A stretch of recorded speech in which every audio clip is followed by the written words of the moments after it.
The tagline of my company is Carpets with Soul, and that's because I've always aspired to leaving something animate in what I'm making. I actually want the carpets to have a soul feeling, and that comes through the people that make it, the materials, and then we can create something that feels living. My name is Joseph Carini. I'm the president, designer, and founder of Carini Lang Carpets. We're in Tribeca, which is the southern part of Manhattan, a place where there are beautiful old buildings. A lot of artists have lived here throughout the years. It has a lot of character and charm, and we're lucky to be here in this really great space. This building was built in 1928 or 29, and it was the Hanover Bank building. This is from that golden age of construction in Manhattan. Really well constructed building. I love the architectural details that are still left in it, and when I had the opportunity to take this space, I just grabbed it.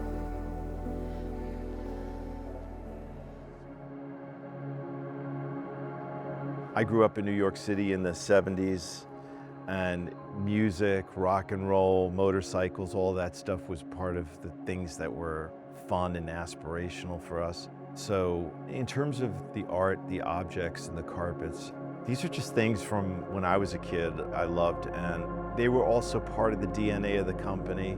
Many things in here have come from trips, traveling abroad, brought back things from India, Nepal, the Himalayas, and lots of African stuff as well. All of them have been things that inspired me. My work has evolved out of my love of these different cultures, the art forms that came out of them. So I like to have these objects around. I think of them as like power objects. They kind of transmit a certain vibration, and we're constantly shifting and changing, and it's all part of the creative process.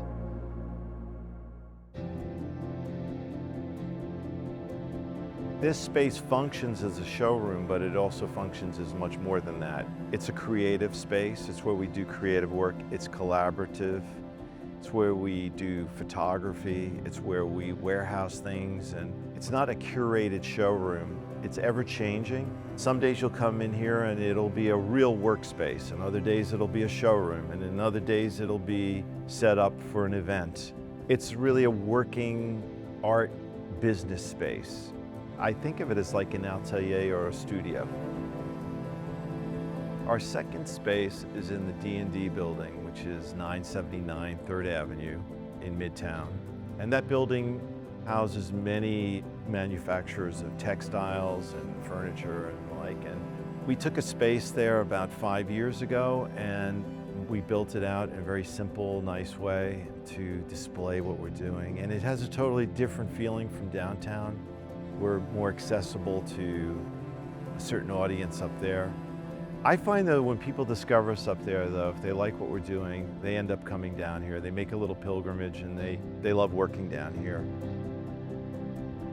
The space has a magical quality, the shape of it, the size of it. And over the years, we've had so many incredible events in this space that I feel like the vibrations of all those events are still in that space, and people come in and they comment on the energy in here.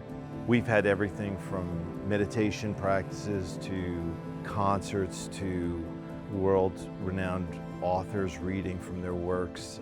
We've had UFO conferences in here. We've had channels in here channeling the other world. All of those things have taken place in here and still seem to fill the space.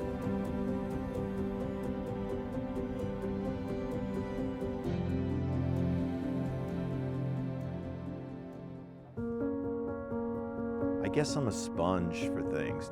I don't copy things directly, but I kind of absorb the spirit or the energy or the vibration. And that's what I'm attracted to, you know, things that have what I'd call vibe.